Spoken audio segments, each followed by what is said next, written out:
Hi all, അസ്സലാമു അലൈക്കും. Welcome back to Silna's kitchen. ഇന്നത്തെ റെസിപ്പി പച്ചരി വെച്ചിട്ട് ഒരു നല്ല ടേസ്റ്റി ആയിട്ടുള്ള ഒരു അടിപൊളി പലഹാരത്തിൻ്റെ റെസിപ്പിയാണ്. കുട്ടികൾക്കൊക്കെ ഒരുപാട് ഇഷ്ടമാവുന്ന നല്ലൊരു പലഹാരമാണ്. ഇത് നമുക്ക് ബ്രേക്ക്ഫാസ്റ്റ് ആയിട്ടും സ്നാക്സ് ആയിട്ടും കഴിക്കാവുന്നതാണ്. രാവിലെ ബ്രേക്ക്ഫാസ്റ്റ് ഒക്കെ കഴിക്കാൻ മടിയുള്ള കുട്ടികൾക്ക് ഇതുപോലെ തയ്യാറാക്കി കൊടുത്താൽ മതി. അവർക്ക് എന്തായാലും ഇഷ്ടമാവും. അത്രയും നല്ല ടേസ്റ്റി ആയിട്ടുള്ള പലഹാരമാണ്. കുട്ടികൾക്ക് മാത്രമല്ല വലിയവർക്കും ഒരുപാട് ഇഷ്ടമാവുന്ന നല്ല ടേസ്റ്റി ആയിട്ടുള്ള ഒരു പലഹാരമാണ്. അപ്പോൾ ഇതെങ്ങനെയാണ് തയ്യാറാക്കുന്നതെന്ന് നോക്കാം. അതിനു മുമ്പായി സിൽനാസ് കിച്ചൺ ചാനൽ ആദ്യമായിട്ട് കാണുന്നവരും ഇതുവരെയും കണ്ട് സബ്സ്ക്രൈബ് ചെയ്യാത്തവരും പ്ലീസ് ഒന്ന് സബ്സ്ക്രൈബ് ചെയ്തേക്കണേ. ഒപ്പം തന്നെ ഈ വീഡിയോസ് നിങ്ങൾക്ക് ഇഷ്ടപ്പെടുകയാണെങ്കിൽ ഒരു ലൈക്ക് ചെയ്ത് ഷെയർ ചെയ്ത് സപ്പോർട്ട് ചെയ്യാനും മറക്കരുത്. ഇനി നമുക്ക് റെസിപ്പിയിലോട്ട് കടക്കാം. ഈ പലഹാരം തയ്യാറാക്കാനായിട്ട് ആദ്യം തന്നെ ഒരു പാത്രത്തിലേക്ക് 250 ml കപ്പിൻ്റെ അളവിൽ 1 കപ്പ് പച്ചരിയാണ് ഇട്ട് കൊടുത്തിട്ടുള്ളത്. ഇതിന് നന്നായിട്ടൊന്ന് കഴുകി വൃത്തിയാക്കിയതിന് ശേഷം കുറച്ച് വെള്ളം ഒഴിച്ചിട്ട് കുതിരാനായിട്ട് വെച്ചിരിക്കണം. ഒരു 3 മണിക്കൂറെങ്കിലും കുതിർന്നതിന് ശേഷം ഞാനിപ്പോൾ ഇതെടുത്ത് ഒരു മിക്സിയുടെ ജാറിലേക്ക് ഇട്ട് കൊടുക്കുന്നുണ്ട്. വെള്ളമെല്ലാം ഊറ്റിക്കളഞ്ഞതിന് ശേഷമാണ് ഞാൻ ഈ ഒരു ജാറിലേക്ക് ഇട്ട് കൊടുക്കുന്നത്. പച്ചരി എത്രത്തോളം കുതിർന്ന് കിട്ടുന്നോ അത്രയും നന്നായിരിക്കും ഈ ഒരു പലഹാരത്തിന്. ഇനി നമുക്കിത് അരച്ചെടുക്കാനായിട്ട് ഇതിലേക്ക് ഞാൻ ഒഴിച്ചു കൊടുക്കുന്നത് പാലാണ്. തേങ്ങാപ്പാലാണ് എടുത്തിട്ടുള്ളത്. 1/2 കപ്പ് അളവിൽ 1 കപ്പ് നല്ല കട്ടിയായിട്ടുള്ള തേങ്ങാപ്പാൽ ഒഴിച്ചു കൊടുത്തിട്ടുണ്ട്. ഇനി ഇതേ കപ്പ് അളവിൽ തന്നെ 1 കപ്പ് വെള്ളവും കൂടെ ഒഴിച്ചു കൊടുത്തിട്ട് ഇനി ഇത് നന്നായിട്ടൊന്ന് അരച്ചെടുക്കുന്നുണ്ട്. അരച്ചെടുത്തതിന് ശേഷം ഇതുപോലെ ഒരു ബൗളിലേക്ക് ഒഴിച്ചു കൊടുക്കാം. ഇനി ഈ ഒരു മിക്സിയുടെ ജാറിലേക്ക് ഒരു 1/2 കപ്പ് വെള്ളവും കൂടെ ഒഴിച്ചു കൊടുത്തിട്ട് ഞാനിത് നല്ലപോലെ ഇളക്കിയതിന് ശേഷം ഇതിലേക്ക് വീണ്ടും ഒഴിച്ചു കൊടുക്കുന്നുണ്ട്. അപ്പോൾ ഇതിലേക്ക് ആകെ വേണ്ടി വന്നിട്ടുള്ളത് 1 കപ്പ് പാലും 2 കപ്പ് വെള്ളമാണ് ഈ ഒരു 1/2 കപ്പ് അളവിന്. ഇനി ഇതിലേക്ക് ആവശ്യത്തിനുള്ള ഉപ്പിട്ട് കൊടുത്തതിന് ശേഷം നന്നായിട്ട് ഇതൊന്ന് ഇളക്കി കൊടുക്കാം. നമ്മുടെ ഈ ഒരു മാവിൻ്റെ കറക്റ്റായിട്ടുള്ള പരുവം ഒട്ടും തന്നെ കട്ടിയില്ലാതെ നല്ല ലൂസായിട്ട് വേണം കിട്ടാനായിട്ട്. എങ്കിലേ നല്ല ടേസ്റ്റി ആയിട്ട് കിട്ടുള്ളൂ. ഒരു കയ്യിൽ കൊണ്ട് ഈ മാവ് കോരി കാണിച്ചു തരാം ഇതിൻ്റെ കറക്റ്റായിട്ടുള്ള പരുവം എന്താണെന്ന്. ഇപ്പോൾ ഇത് കണ്ടില്ലേ, ഇതേ പരുവത്തിലാണ് കിട്ടേണ്ടത്.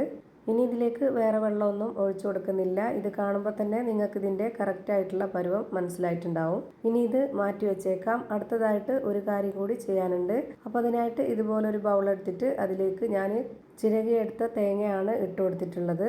ഒരു 1/4 മുറി തേങ്ങ ചിരകിയതാണ് ഇട്ട് കൊടുത്തിട്ടുള്ളത്.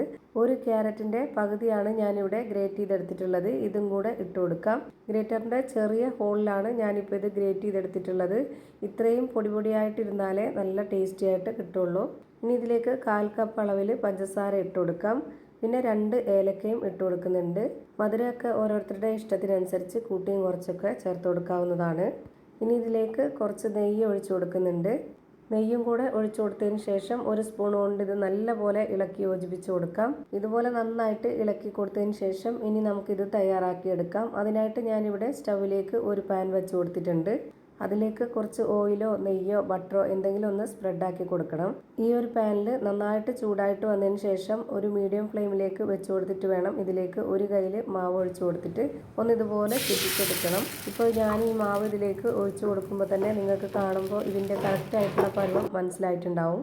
ഇനി ഇതിലേക്ക് നമ്മൾ റെഡിയാക്കി വെച്ചിട്ടുള്ള ആ ഒരു ക്യാരറ്റ് തേങ്ങ മിക്സ് ഇതിലേക്ക് ഇട്ട് കൊടുക്കാം. എന്നിട്ടൊരു സ്പാച്ച് കൊണ്ട് അതൊന്ന് ചെറുതായിട്ട് അമർത്തി കൊടുക്കണം. അതിൽ ഒട്ടിപ്പിടിച്ചിരിക്കാൻ വേണ്ടിയിട്ടാണ്. ഇതിൻ്റെ ഉള്ളിലുള്ളതെല്ലാം പുറത്തോട്ട് വരും. അങ്ങനെ വരാതിരിക്കാനാണ് ഒരു സ്പാച്ച് കൊണ്ട് ഇതുപോലെ അമർത്തി കൊടുക്കാൻ പറഞ്ഞത്.